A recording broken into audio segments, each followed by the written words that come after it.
തന്നെയിരിക്കുന്നു. എല്ലാം കൊണ്ടൊരു നല്ല സിനിമ, പണ്ടും നല്ല സിനിമ, ഇന്നും നല്ല സിനിമ, എല്ലാം സക്സസ് ഉണ്ടാവും.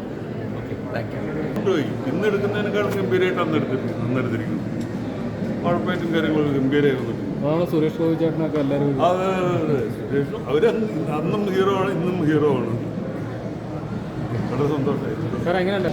വലിയൊരു സക്സസ്സായി മാറുമെന്ന് പ്രതീക്ഷിക്കുന്നു. മമ്മൂക്ക അന്നും ഇന്നുമൊക്കെ ഒരുപോലെ തന്നെ ഇരിക്കുന്നു. സുരേഷ് ഗോപിയും എല്ലാവരും എല്ലാം കൊണ്ട് നല്ലൊരു സിനിമ. ഈ സൗണ്ട് ഐമാക്സ് ബ്യൂട്ടിഫുൾ. അത് ഇന്നും ആ പഴയ ഇതിലുമൊക്കെ മാറി വളരെ ഒരു എക്സ്ട്രീംലി ആ ഒരു ന്യൂ ട്രെൻഡിലൂടെ സംഗതി ചെയ്തെടുത്തിട്ടുണ്ട്. വളരെ നന്നായിട്ട് ഗംഭീര തിയേറ്റർ എക്സ്പീരിയൻസ് ആയിരുന്നു. പലതവണ യൂട്യൂബിലൊക്കെ കണ്ടിട്ടുള്ള സിനിമകൾ ഇപ്പോഴത്തെ എല്ലാ പിള്ളേരും കണ്ടിട്ടുണ്ടാവും. പക്ഷേ ഇത് തിയേറ്റർ എക്സ്പീരിയൻസ് ഇപ്പോഴത്തെ ജനറേഷനിലെ പിള്ളേർക്ക് കിട്ടിയിട്ടുണ്ടാവില്ല. അപ്പോൾ അതുകൊണ്ട് നമ്മൾ എന്തായാലും എല്ലാ സിനിമ സ്നേഹിക്കുന്ന എല്ലാവരും തിയേറ്ററിൽ തീർച്ചയായിട്ടും വന്ന് മലയാള സിനിമയുടെ ഒരു ക്ലാസിക് മൂവിയാണ് വടക്കൻ വീര, അത് തിയേറ്ററിൽ വന്ന് കാണേണ്ടതാണ്. അപ്പോൾ പുതിയ ജനറേഷനും ന്യൂജനും പിള്ളേരൊക്കെ ആരാണ് മമ്മൂക്ക എന്താണെന്നൊക്കെ വന്ന് കാണട്ടെ. തിരിച്ചിരിക്കുക. ഫസ്റ്റ് ഓഫ് ഓൾ നമ്മൾ താങ്ക്സ് പറയേണ്ട എസ്ക്യൂബിനോടാണ്. കാരണം അവർ 3 മക്കൾ അത് റിലീസ് ചെയ്യാനെടുത്തൊരു എഫേർട്ട് ഉണ്ടല്ലോ. തിയേറ്ററിൽ ഇപ്പോൾ പുതിയ ആൾക്കാർക്ക് ഇഷ്ടപ്പെടുമെന്നൊക്കെ ചെറിയ ഡൗട്ട്. പക്ഷേ ഒരു പ്രശ്നമില്ല. യങ്സ്റ്റേഴ്സൊക്കെയാണ് ഭയങ്കരമായിട്ട് കൈയടിക്കുന്നത് തിയേറ്ററിൽ. അതിന് വളരെ ഡിഫറെൻ്റ് ആയിട്ടുള്ള എക്സ്പീരിയൻസ്. കാലങ്ങൾക്ക് മുമ്പ് നമ്മൾ കണ്ടൊരു സിനിമ വീണ്ടും കാണുമ്പോൾ ഓൾ ടെക്നിക്കൽ പെർഫെക്ഷൻ, ഭയങ്കര എക്സൈറ്റ്മെൻറ്റ്. വീണ്ടും കുറേ അധികം സിനിമകൾ ഇതുപോലെ വരണം നമ്മൾ ആഗ്രഹിക്കുന്നു.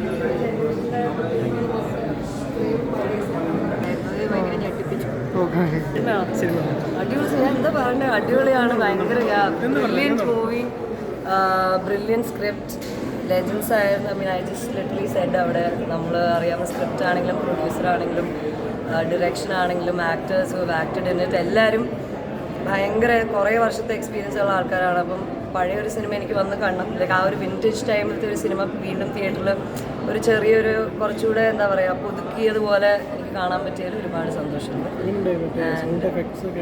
എല്ലാം ഭയങ്കര നന്നായിട്ട് ചെയ്തിട്ടുണ്ട്. ഐ തിങ്ക് ഇപ്പോഴത്തെ ഒരു ജനറേഷനിലെ ആൾക്കാർ they should actually watch the movie. ആ ഒരു സ്ക്രിപ്റ്റിൻ്റെ ബ്രില്യൻസ് ഒക്കെ കണ്ടിരിക്കണമെന്നാണ് എൻ്റെ ഒരു തന്നെ പറഞ്ഞുകൊണ്ടിരിക്കുന്നത്. 34 വർഷം കഴിഞ്ഞിട്ട് ഒരു കുറവില്ല, മാറ്റി കൂടിയിട്ടാണ്. ഈ സിനിമ തിയേറ്ററിൽ കാണാത്തൊരു ജനറേഷനുണ്ട്. അവർക്കത് ആ എക്സ്പീരിയൻസ് അന്ന് കണ്ടതിനേക്കാൾ നല്ല രീതിയിൽ സൗണ്ടൊക്കെ ടെക്നിക്കലി എല്ലാം നല്ല രീതിയിൽ അവർക്ക് ആസ്വദിക്കാൻ പറ്റും. ഇത് ദേവദൂതൻ കഴിഞ്ഞ് ഇത്രമാത്രം ടെക്നിക്കൽ പെർഫെക്ഷനോടുകൂടി റീമാസ്റ്റർ ചെയ്ത സിനിമ വന്നിട്ടുണ്ട്. നല്ല സ്വീകാര്യത ഉണ്ടാകും. സൗണ്ടിങ്ങിലൊക്കെ നല്ല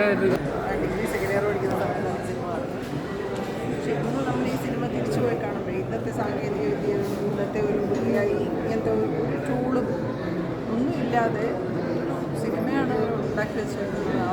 അന്ന് എൻജോയ് ചെയ്തതിനെക്കാട്ടിയും അതിൻ്റെ ഒരു മഹത്വം ഇപ്പോഴാണ് നമുക്ക് തിരിച്ചറിയാം.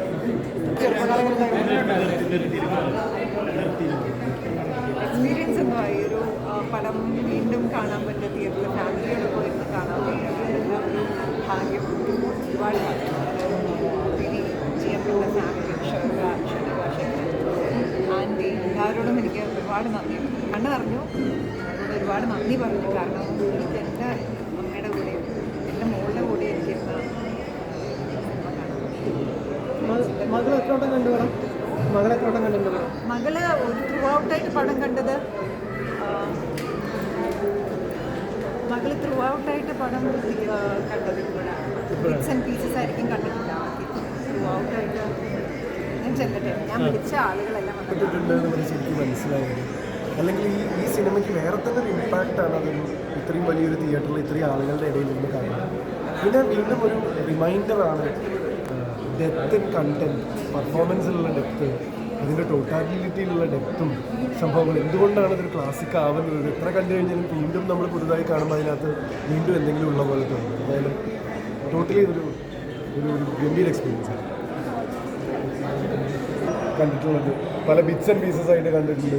കുട്ടിക്കാലം മുതലേ ഇതിൻ്റെ പല ഭാഗങ്ങൾ ഏറ്റവും കൂടുതൽ അനുകരിക്കപ്പെടുന്ന ഡയലോഗ്സുകൾ വന്നിട്ടുള്ളൊരു സംഭവത്തിലാണ്. പക്ഷേ ആസ് എ ഹോൾ ഇത്രയും ഫുൾ ഹൗസിൽ തിയേറ്റർ ലുക്ക് ആൻഡ് സീനിൽ കാണാൻ പറ്റുന്നത് ഭയങ്കര സറിയലായിട്ട് ഫീൽ ചെയ്യുന്നു. ഭയങ്കര ഗ്രാറ്റിറ്റ്യൂഡ് ഗോഡ് ഈ ഒരു കാലത്ത് ജീവിച്ചിരിക്കാൻ പറ്റിയത്. അച്ഛൻ്റെ ഫൈറ്റൊക്കെ കണ്ടിട്ട് എന്താ നോക്കിയത്? എല്ലാവരുടെയും നമുക്ക് മാലിംഗനാർ സർ, മാധവനാർ, captain sir, Johnny uncle sir അച്ഛൻ എല്ലാം ഭയങ്കര ഇടയ്ക്ക് പ്രസൻസ് ആയിട്ട് വരുന്ന രാമു സാർ ആയാലും ദേവനന്ദ ആയാലും അവരും ഒരു ഭയങ്കരമായിട്ട് മാറ്റർ ചെയ്യുന്ന പോലെ നമുക്ക് ഫീൽ ചെയ്യുന്നില്ല. സിനിമയുടെ ആസ്വാദനം നഷ്ടപ്പെടാത്ത രീതിയിൽ റീമാസ്റ്ററായിരിക്കുന്ന ഭയങ്കര എല്ലാവരും എനിക്ക് തോന്നുന്നു അന്ന് സിനിമ തിയേറ്ററിൽ കണ്ടവരും തിയേറ്ററിൽ കാണാൻ പറ്റാത്ത ടി വിയിൽ കണ്ടിട്ടുള്ള ഓഡിയൻസ് എല്ലാവരും തിയേറ്ററിൽ വന്ന് പടം ചെയ്യാതെ എക്സ്പീരിയൻസ് ചെയ്യണമെന്ന് എനിക്ക് ഭയങ്കരമായിട്ട് ഫീൽ ചെയ്യുന്നു. പലരും ടി വിയിൽ കണ്ടിട്ടുണ്ടാവും, പക്ഷേ I suggest please come and watch. വളരെ കാണാൻ പറ്റും. കാരണം എൻ്റെ മക്കൾ ഞാൻ ചെയ്തതിനേക്കാൾ പ്രായമായി എൻ്റെ മക്കളെല്ലാം.